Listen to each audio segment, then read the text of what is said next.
J. Robinson Woods. She's currently serving in her 6th year as the superintendent of Millwood Public Schools. As a leader of the public schools, Millwood Public Schools, she has helped the district to improve academic performance, community involvement, and strengthen its focus on college and career readiness. She also serves as vice chair of the MAPS 3 Senior Wellness Committee.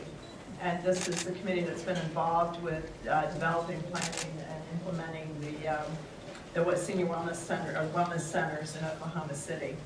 She also serves on the Governor's Education Advisory Council and was highlighted by Governor Stitt in his first State of the State as a school leader who is committed to reimagining how we service students in our state. We talk about a great way to partner between the schools and senior adults. I think we'll really be interested to hear her talk. Let's give her a welcome.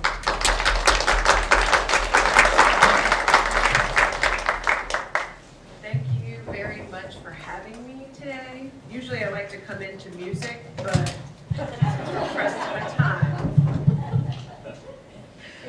So you're probably wondering, how did I end up on a senior wellness committee, right?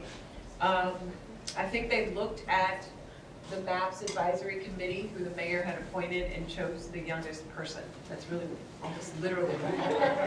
Almost literally. No, I actually replaced my predecessor, the former superintendent who served, and when I came in, they asked me, would I be willing, and I thought, I think I can offer a unique perspective. And so I can tell you this, I've learned a ton. And I have very interesting, heated conversations with my parents about what's happening with senior wellness. And so, and the good news is for us, for me, my husband just turned 50. And so I get to go with him if we ever get a senior wellness in our community. So right now, they're all across town. So we're still working on that. So this is about my 6th year serving on the Senior Wellness Committee. So when I joined, we were about 6 years in, okay? So we had already started the building and the design of the very first wellness center, which is out west. And so I kind of got to pick the process up in the middle, which is an interesting perspective also. But then when we went on to figure out Wellness Center number 2, and now we're in the process of number 3, and just finished our RFP for number 4. I'm almost a pro. So I'm happy to share what I know about our process and where we've been. What I'll be honest with you all about is, until Jason called me, I didn't even know that this was going on in Norman. Superintendent in Norman Public Schools, Nick, is a good friend of mine. And when I asked him, he said to tell all of you that he says yes to whatever you guys want. So, Nick, so when you run into Nick, tell Nick I told you. He said, tell them whatever they want, they have it. So. Did you tell him the school system wasn't paying? Oh no, he knew that. That's why he said yes. Yeah. Exactly why he said yes. Just tell him Cecilia said, and he'll know he's bound to it. So that's it. Alrighty, so the first thing that we had to think about, and you guys are in a very unique situation, I think, because you're planning one, right? The first thing that we had to think about, and the big picture was, why do we need a senior wellness center? When Mayor Mick started out down this road and he launched, the MAPS 3 and this whole vision of senior wellness, the question is, are we designing centers for people that have limited mobility? Are we designing it for people who want a social gathering? Are we designing it for people who are tired of going to Planet Fitness because of all the, people there that aren't their age? Are we looking, right? Are we looking for a place that's more like a community center? So it was really, what are we designing it for? What is wellness, right? When I look at the centers that have been designed in Oklahoma City so far, they are a piece of all of those things, right? It's a social place. One of them has and you'll get to talk to Healthy Living here in a second. But one of them has like a cafe, and the whole, foyer when you walk in is just reserved for socializing. That's just what you do. If you never go to the pool, if you never go lift a weight, and I dare say never play pickleball. I did not know that pickleball was so popular, but it is. We can't get enough pickleball courts either, but the center serves that for you, because we know that having places for seniors to go where they can feel welcome, where someone can look out for them, somebody can keep tabs, especially if you have limited family, if you live alone, that's a big deal. The other part was, is it for people who have limited access to healthcare, medicine?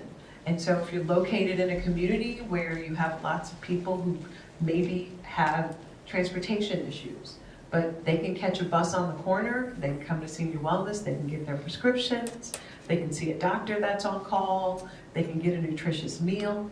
So I don't know the Norman community, so I don't know if these are even things that you think about. One of the pieces in the yet-to-be-developed Center 3 was on the east side of Oklahoma City, which is predominantly African American, predominantly low income, really high concentration of health needs. We don't have Meals on Wheels. So that third center is going to have to incorporate a kitchen that we can potentially run Meals on Wheels to for people that can't get there. The center on the south side in the Hispanic community, when you go in, you can tell that culture heavily influenced the design, heavily influenced decoration, and it also heavily influences what's offered there. There's a clinic, there is a pharmacy, there's a place for, or a schedule for people to have cultural experiences, if you will, there. So that was really in regards to what is it, who is it going to serve. Those were all big deals. And then the other one is the age, right? When you have limited resources, limited funds, do you want to say 50 and over? That might be something that you consider. I understand that was a hot button issue in Oklahoma City when we started. And I do believe that when we were having this conversation, the concept of senior wellness was so new, right? Because it started because we're living longer, right? And so it's like, well, now I'm in my 70s, what do I do? Now, my dad tells me he has plenty to do, so I'm calling him, but that's a whole other. Yes, I'm still that daughter. Like, Dad, what is that stuff you put in the windshield wiper? Just bring it by. That's why I call, because I know he's waiting for me to bring it back. My husband told me to stop calling him too, but it still works. But it's what are we going to do, right? So giving limited resources, do you start it at 50? Is it a badge of honor at 55? So those are other things that you have to think about. I did see some of your density maps here, and I think those are important in regards to where the concentrations of seniors are.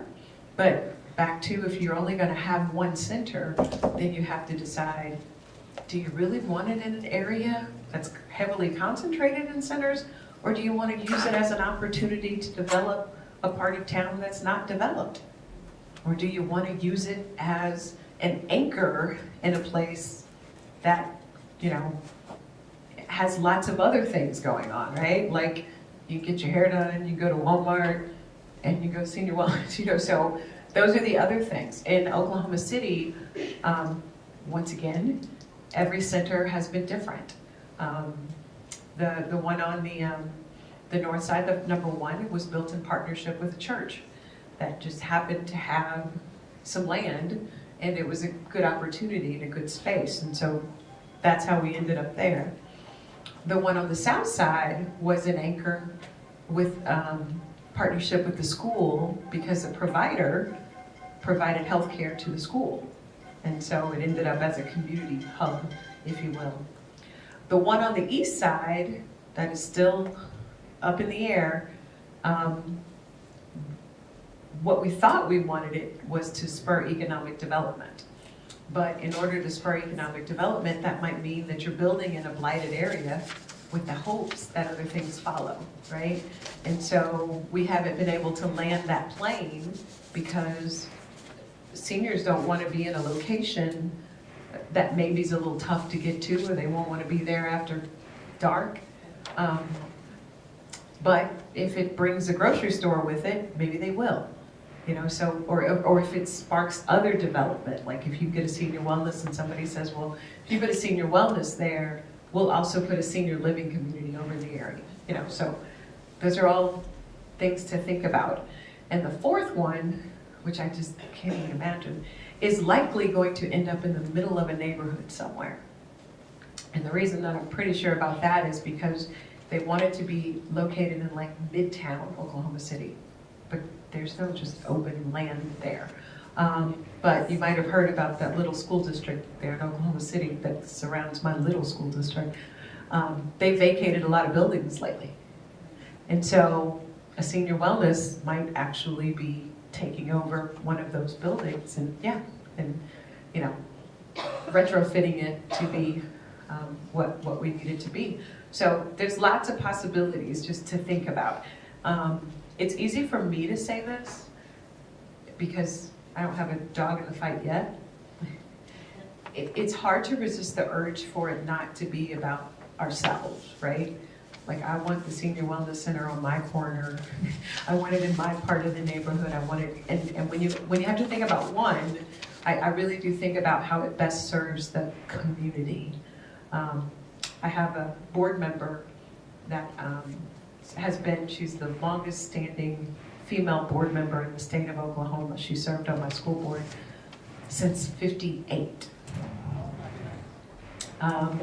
And we are her senior wellness center, right? We call her every Monday, we check on her on Tuesday, we drive by on Wednesday, and because she lives right across the street from the school. And so but she's in an area that if we didn't do that, if she didn't serve on the school board, I wouldn't know. And so I just, you know, being able to have that personal draw for the people that get up and just need some place to go every day. There is a type of wellness center, or a hybrid of a wellness center, the YMCA runs in the Northeast community right now, and it's at an old community center, Lincoln Community Center. And there's about 37 ladies that go there every day, and they go and they knit and they sew and they play cards. There's no pickleball court there. They haven't heard about it, made it that far yet. So in the design of it, they just want to make sure they have comfortable chairs. They want a theater, so when they have their choir, you know, they'll have a place to perform. And they don't care that much about the pool, but they want a walking track because they want to make sure that even when it's bad, they can walk outside, you know. So every community is just, you know, what they want, what they need is different.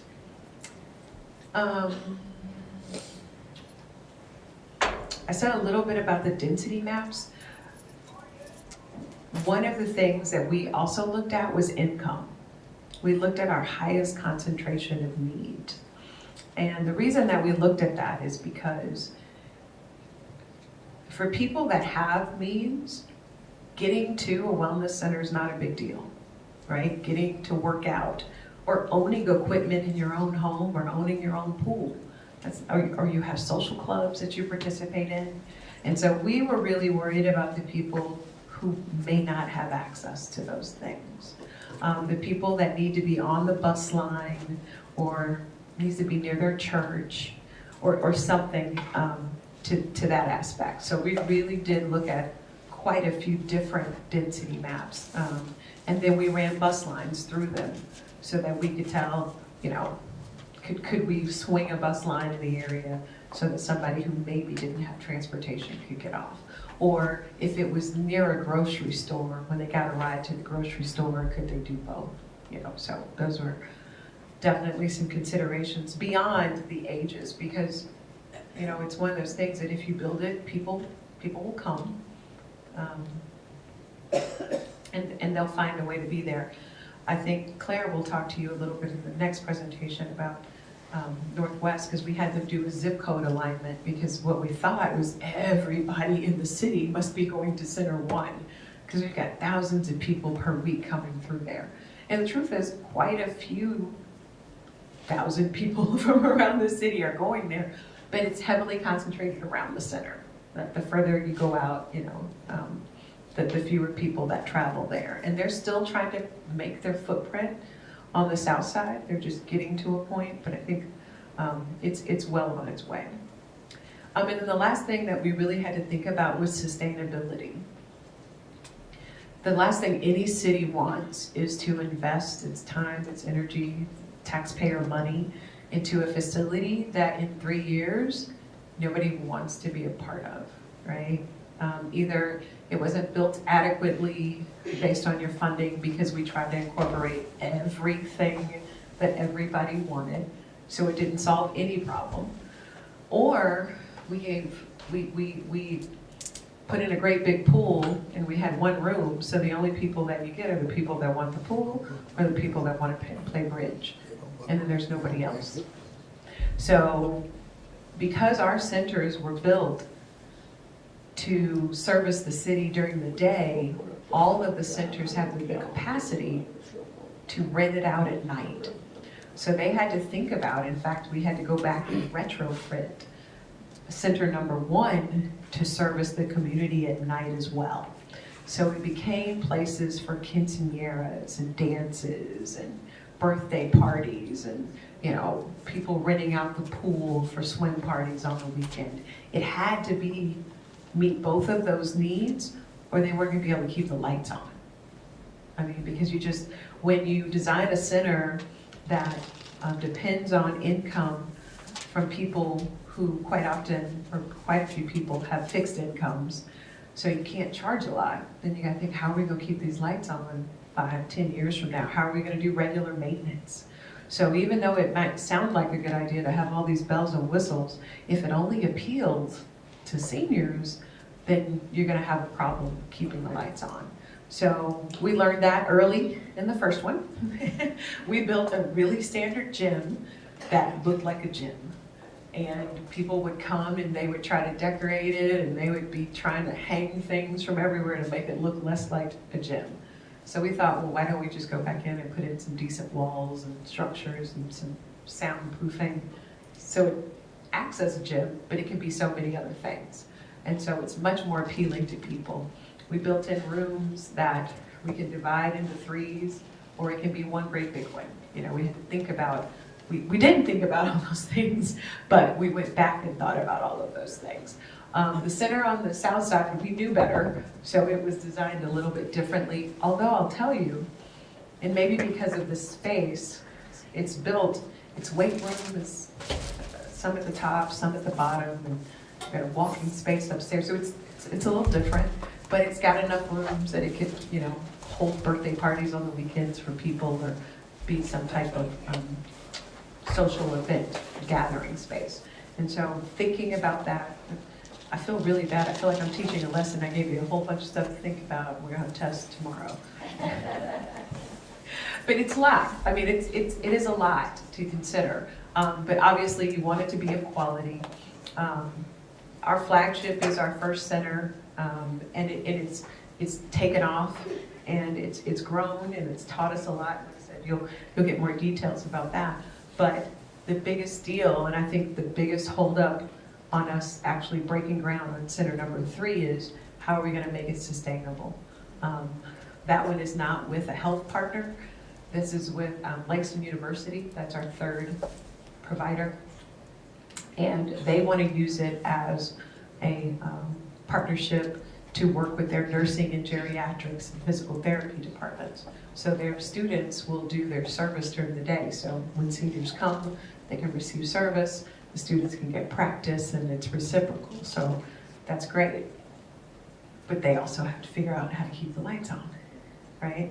So it's, and the way ours is set up, no entity other than the provider can actually have space in there every day. So it's not like Langston can rent out rooms to other people and make the rent. It doesn't work like that. it has to be provider sustained. So putting it in a location that's appealing to people who want to be able to come in and use it is really important. So if you have any general questions, I think I can ask general questions. She's got two. All right, go ahead. What the hell is pickleball?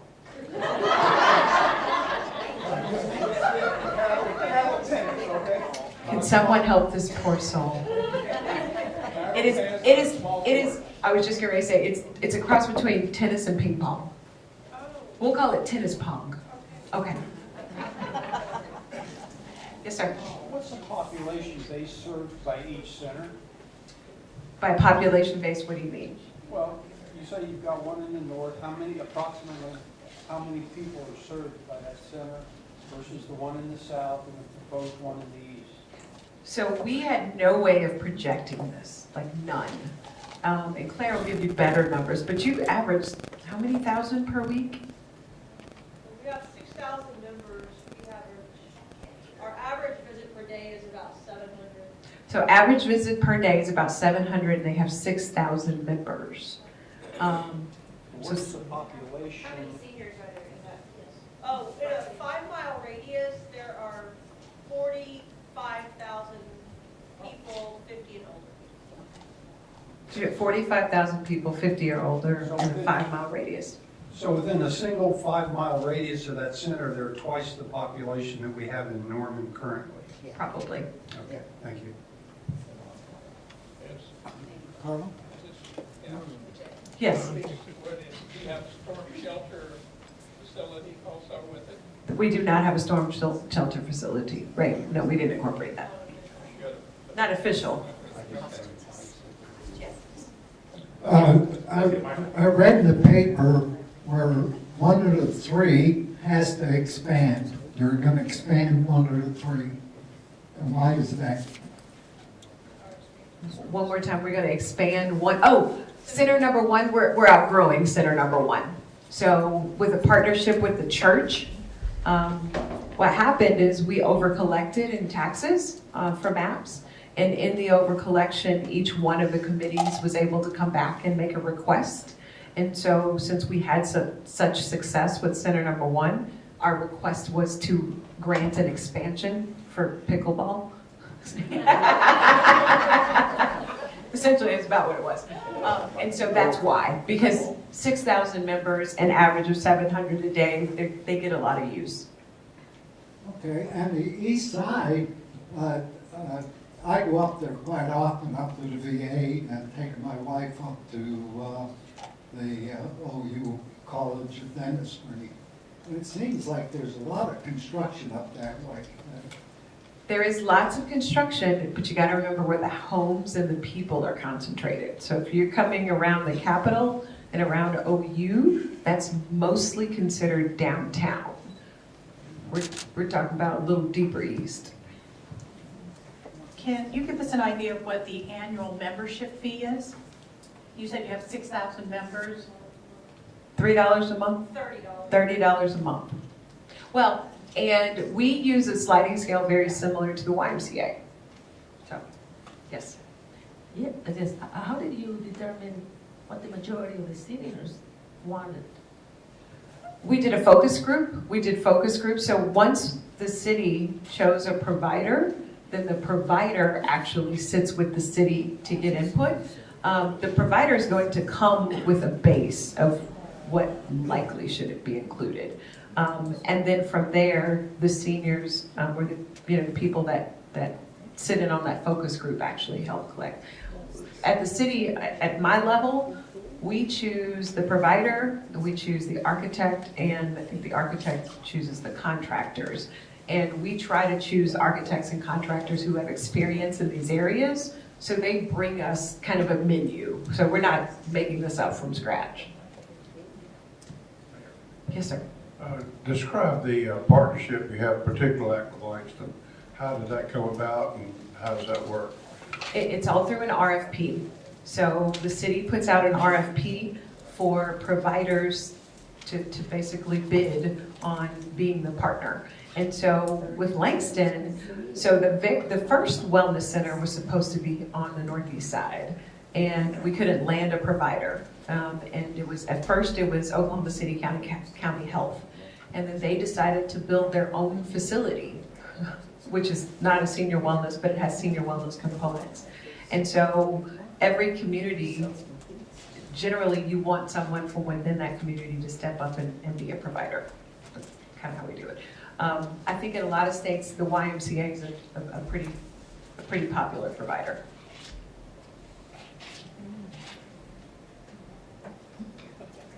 Only because I've spoken.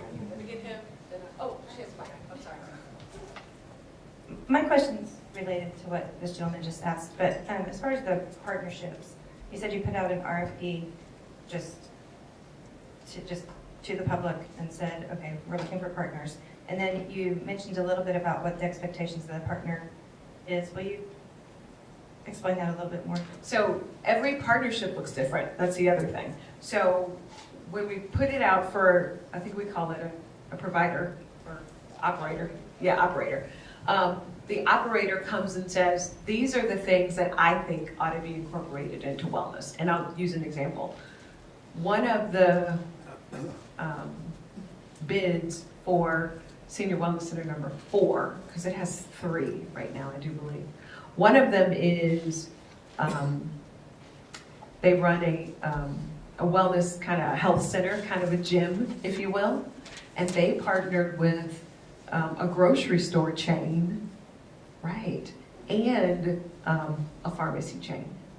And so their concept is to inhabit an old Walmart and drop a pool, do some fitness stuff, provide a place for seniors who live in a food desert and don't have access to good quality food, and you can go to the pharmacy and see a doctor.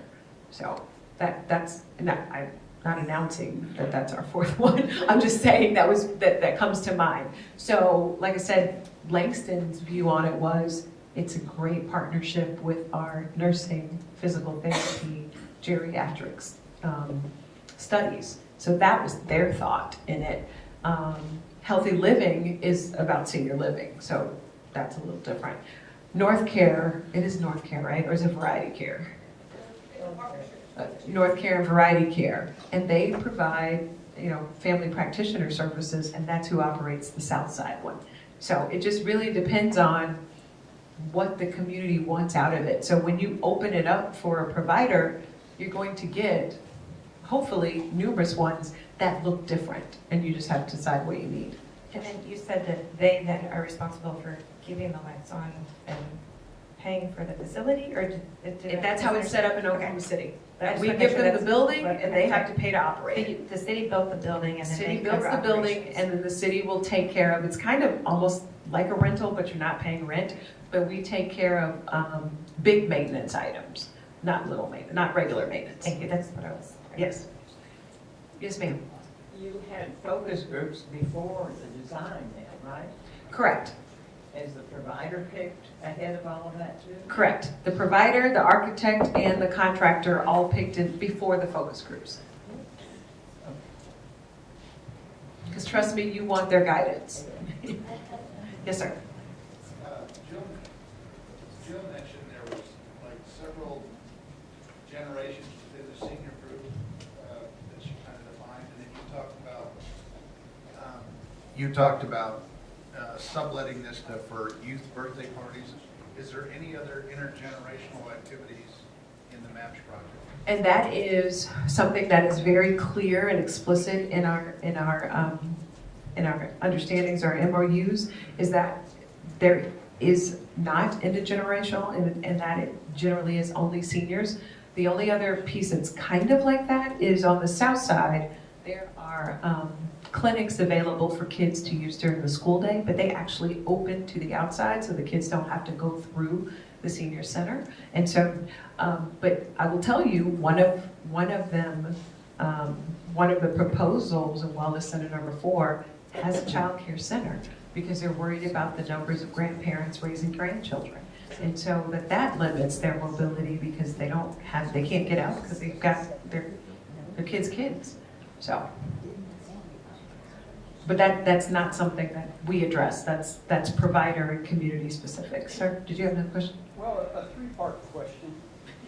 What is the general size of the facilities, the cost of the facilities, and the annual operating costs of the facilities? So I'm gonna have to give you the, Claire on the next one, she can give you the size and the cost, or the monthly, but generally, all of them have had about $14.5 million is what it has cost.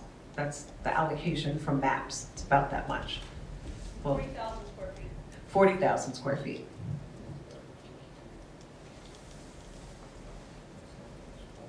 I have no idea why I carry that number in my head. Operating cost? No, the 14 and a half is what we were allocating to each center for MAPS. Yeah, that's the building cost, so it's operating. I don't know what operating monthly. At that size, you're probably looking at $1 million up. a year, Annual. annual, yeah, about $1 million.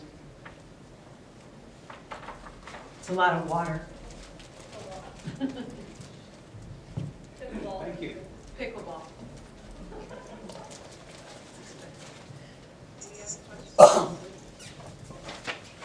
See there? I told you I'd answer all your questions, right? You have no more questions. Thank you very much for having me.